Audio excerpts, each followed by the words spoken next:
ಆತ್ಮೀಯ ವೀಕ್ಷಕರೇ, ತಮ್ಮೆಲ್ಲರಿಗೂ ಸ್ವಾಗತ ನಮ್ಮ ಯೂಟ್ಯೂಬ್ ಚಾನಲ್ನಲ್ಲಿ. ಇಂದಿನ ಈ ಒಂದು ವಿಡಿಯೋದಲ್ಲಿ ಸರ್ಕಾರಿ ನೌಕರರಿಗೆ ಬಿಗ್ ಶಾಕ್, ವೇತನ ಏರಿಕೆಗೆ ಬೆತ್ತು ಬ್ರೇಕ್, ಸ್ಯಾಲರಿ ಹೈಕ್ ಇಲ್ಲ ಎನ್ನುವುದು ಸರ್ಕಾರದ ಹೇಳಿಕೆಯಿಂದಲೇ ಸ್ಪಷ್ಟ. ಮಾಹಿತಿ ಏನಿದೆ ಅಂತ ಡೀಟೇಲ್ ಆಗಿ ನೋಡ್ತಾ ಬರೋಣ. ಅದಕ್ಕಿಂತ ಮುಂಚೆ ನೀವೇನಾದರೂ ನಮ್ಮ ಯೂಟ್ಯೂಬ್ ಚಾನಲನ್ನು ಫಸ್ಟ್ ಟೈಮ್ ವಾಚ್ ಮಾಡ್ತಾ ಇದ್ದೀರಾ, ಹಾಗಿದ್ದಲ್ಲಿ please like, share and subscribe to my channel. Turn on the bell icon for all the latest updates. So ವೀಕ್ಷಕರೇ, ಏನಿದೆ ಅಂತ ಡೀಟೇಲ್ ಆಗಿ ನೋಡ್ತಾ ಬರೋಣ ಮಾಹಿತಿಯನ್ನು. ಸರ್ಕಾರಿ ನೌಕರರಿಗೆ ಬಿಗ್ ಶಾಕ್ ಅನ್ನೋದ್ರ ಬಗ್ಗೆ ಮಾಹಿತಿಯನ್ನು ನೀವು ಸ್ಕ್ರೀನ್ ಮೇಲೆ ಗಮನಿಸ್ತಿರ್ಬೋದು. ಕಳೆದ ತಿಂಗಳಷ್ಟೇ 8ನೇ ವೇತನ ಆಯೋಗ ರಚನೆ ಮಾಡುವುದಾಗಿ ಸರ್ಕಾರ ಘೋಷಿಸಿದ್ದು, ಶೀಘ್ರವೇ ದ್ವಿಸದಸ್ಯ ಸಮಿತಿ ಹಾಗೂ ಅಧ್ಯಕ್ಷರನ್ನು ನೇಮಕ ಮಾಡಲಾಗುವುದು ಎಂದು ಹೇಳಿತ್ತು.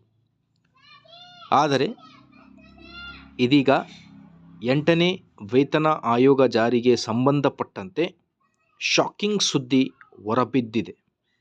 ಸರ್ಕಾರಿ ನೌಕರರ ನಿರೀಕ್ಷೆಯಂತೆ 2026ರಿಂದ ಈ ಹೊಸ ವೇತನ ಆಯೋಗ ಜಾರಿಗೆ ಬರುವುದಿಲ್ಲ ಎನ್ನುವುದು ಸರ್ಕಾರದ ಮಾತಿನಲ್ಲೇ ಸ್ಪಷ್ಟವಾಗಿದೆ. ಕೇಂದ್ರ ಬಜೆಟ್ 2025ರಲ್ಲಿ ವೇತನ ಮತ್ತು ಪಿಂಚಣಿ ಪರಿಷ್ಕರಣೆಗೆ ಮಾರ್ಗಸೂಚಿ, ಹಣಕಾಸು ಹಂಚಿಕೆಯನ್ನು ಬಜೆಟ್ನಲ್ಲಿ ಸರ್ಕಾರ ಘೋಷಿಸಬೇಕಿತ್ತು. ಆದರೆ ಹಾಗಾಗಲಿಲ್ಲ ಅನ್ನೋದ್ರ ಬಗ್ಗೆ ಒಂದು ನಿರಾಸೆ. 7ನೇ ವೇತನ ಆಯೋಗ ಅಧಿಕಾರ ಅವಧಿಯು 31 ಡಿಸೆಂಬರ್ 2025ರಂದು ಕೊನೆಗೊಳ್ಳುತ್ತಿದೆ. ಇದರಿಂದಾಗಿ 8ನೇ ವೇತನ ಆಯೋಗವನ್ನು ಜನವರಿ 1, 2026ರಿಂದ ಜಾರಿಗೆ ಬರಲಿದೆ ಎಂದೇ ಹೇಳಲಾಗಿತ್ತು. ಆದರೆ ಈ ಬಜೆಟ್ನಲ್ಲಿ ಸರ್ಕಾರ ಅದಕ್ಕೆ ಯಾವುದೇ ರೀತಿಯಲ್ಲಿ ಹಣ ಮೀಸಲಿಟ್ಟಿಲ್ಲ ಅಂತ ಹೇಳ್ತಾ ಇದ್ದಾರೆ. 2025-26ನೇ ಕೇಂದ್ರ ಬಜೆಟ್ 8ನೇ ವೇತನ ಆಯೋಗಕ್ಕೆ ಸಂಬಂಧಿಸಿದ ಯಾವುದೇ ವೆಚ್ಚಕ್ಕೆ ಲೆಕ್ಕ ಹಾಕಿಲ್ಲ. ವೇತನ ಆಯೋಗದ ವರದಿಯನ್ನು ಅಂತಿಮಗೊಳಿಸಲು ಮತ್ತು ಅನುಮೋದಿಸಲು ಕನಿಷ್ಠ 1 ವರ್ಷ ತೆಗೆದುಕೊಂಡಿದೆ ಎಂದು ಮನಿ ಕಂಟ್ರೋಲ್ ವೆಚ್ಚ ಕಾರ್ಯದರ್ಶಿ ಮನೋಜ್ ಗೋವಿಲ್ ಹೇಳಿದ್ದಾರೆ.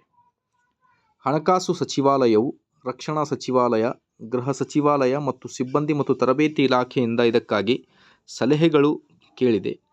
ಈ ಇಲಾಖೆಗಳಿಂದ ಮಾಹಿತಿ ಪಡೆದ ನಂತರವೇ ಆಯೋಗ ಕೆಲಸ ಔಪಚಾರಿಕವಾಗಿ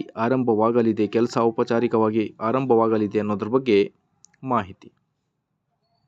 ಸೊ ವೀಕ್ಷಕರೇ, ವಿಡಿಯೋ ಇಷ್ಟ ಆದಲ್ಲಿ ಪ್ಲೀಸ್ ಲೈಕ್ ಮಾಡಿ, ನಮ್ಮ ಯೂಟ್ಯೂಬ್ ಚಾನಲನ್ನು ಕೂಡ ಸಬ್ಸ್ಕ್ರೈಬ್ ಮಾಡಿಕೊಳ್ಳಿ ಮುಂದಿನ ವಿಡಿಯೋಗೋಸ್ಕರ. Thank you for watching this information.